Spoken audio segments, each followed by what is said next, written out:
This week, we're talking about Hurricane Harvey 1 year later. The massive flooding it caused forced thousands out of their homes, and it was during this time that so many people came forward to lend a helping hand. Maggie Flecknoe with KIIH is joining us live from Houston to tell us about one of them. Good morning to you, Maggie.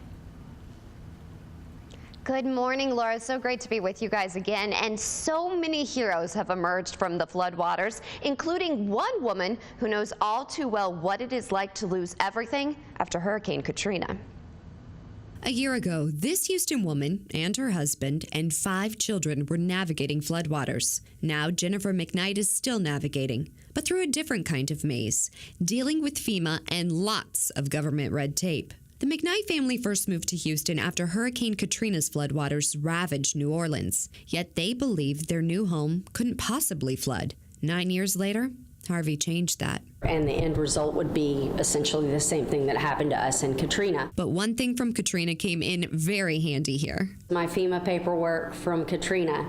And so I've saved that because I flipped back through it and was like, oh, this is coming back. This is going to be very helpful. She says her house took in about 18 inches of floodwaters as a nearby flooded bayou kept rising until it rushed into her home. The water wasn't rainwater.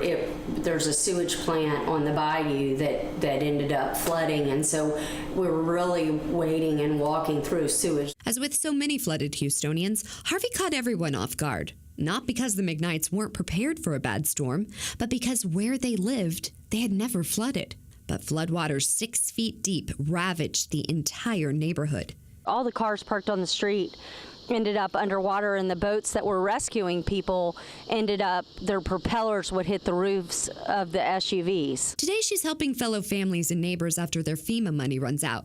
Because after all, this isn't her first rodeo. When FEMA declined her neighbors, she knew what information could help save the day. That once it's a federally declared disaster area, that income does not come to play into this, and there should be no discrimination based on income levels, and that means high or low. She even teamed up with her congressman, John Culberson, to try to get FEMA appropriations properly handled.